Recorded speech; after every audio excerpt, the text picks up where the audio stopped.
ধেমাজি জিলাৰ জোনাই অঞ্চলত যোৱা নিশা চন্দ্ৰকান্ত বৰুৱা নামৰ বাহিৰ জোনাই আঞ্চলিক ছাত্ৰ সন্থাৰ উপদেষ্টাগৰাকীক সেই স্থানত নিয়োজিত SDPO সূৰ্যকান্ত মৰাণ নামৰ আৰক্ষী বিষয়াগৰাকীয়ে বিনা কাৰণত গুৰুলকৈ প্ৰহাৰ কৰিছে। তেখেতৰ দাঁত ভাগি গৈছে, তেখেতৰ বিভিন্ন শৰীৰৰ বিভিন্ন অংশত তেখেতে আঘাত পাইছে আৰু এগৰাকী নিৰীহ যুৱক এটা স্থানত ৰৈ থকা সময়ত সেই ব্যক্তিগৰাকীক প্ৰশ্ন কৰা হয় যে আপুনি ইয়াত কিয় ৰৈ আছে, কিন্তু সেই সময়ত ব্যক্তিগৰাকীয়ে যেতিয়া ছাত্ৰ সন্থাৰ কৰ্মী বুলি পৰিচয় দি তেখেত বিশেষ কাৰণবশতঃ তাত ৰৈ থকা বুলি কোৱাৰ পাছতো তেখেতক অনাহকত মাৰপিট কৰা হৈছে আৰু আৰক্ষী বিষয়াগৰাকীয়ে নিজৰ পোছাকৰ গুণ্ডাগিৰি দেখুৱাইছে।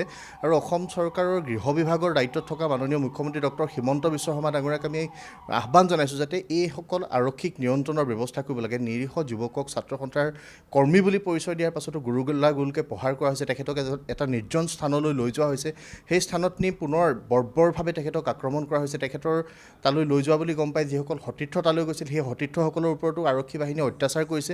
আৰু আৰক্ষীৰ যিটো জনহিত জনহিতাৰ্থে তেওঁলোকৰ যিটো শ্লোগান, সেই শ্লোগানটো আচলতে তেওঁলোকে চূড়ান্ত ভাষাৰে তেওঁলোকে উপলুঙা কৰিছে। আৰু এইগৰাকী আৰক্ষী বিষয়াৰ এই ঘটনাই প্ৰথম ঘটনা নহয়, তেখেতৰ বিৰুদ্ধে ডিমা হাছাওতো এনেকুৱা ধৰণৰ অভিযোগ আছে।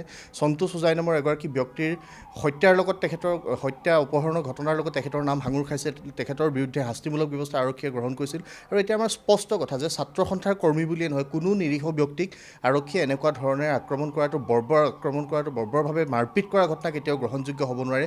আৰু কোনোবা মানুহ নিশা 11:30 বজাত ঘূৰি ফুৰাটো কেতিয়াও মানুহৰ দুখ হ'ব নোৱাৰে। আৰু সেই মৌলিক অধিকাৰ তেখেতৰ যিটো স্বাভাৱিক জীৱন যাপনত তেখেতক বাধা আৰোপ কৰা হৈছে, গোটেই বিষয়সমূহ কেতিয়াও গ্ৰহণযোগ্য হ'ব নোৱাৰে। আমি তীব্ৰ ভাষাৰে চৰকাৰৰ এই ঘটনাটো সন্দৰ্ভত আমি গৰিহণা দিছোঁ আৰু চৰকাৰক আমি দাবী উত্থাপন কৰিছোঁ যে এগৰাকী আৰক্ষী বিষয়াৰ বিৰুদ্ধে কঠোৰ শাস্তিমূলক ব্যৱস্থা হ'ব লাগে আৰু দৃষ্টান্তমূলক শাস্তিৰ জৰিয়তে আৰক্ষী বিষয়াগৰাকীক অতি শীঘ্ৰে তাৎক্ষণিকভাৱে বলবৎ হোৱাকৈ নিলম্বনৰ আমি দাবী উত্থাপন কৰিছোঁ। আৰু যদিহে তেখেতক নিলম্বন কৰা নহয়, সমগ্ৰ গৃহ বিভাগ অচল কৰি দিয়াৰ দৰে কাৰ্যসূচী গ্ৰহণ কৰিবৰ কাৰণে আমি ছাত্ৰ সন্থা বাধ্য হ'ম।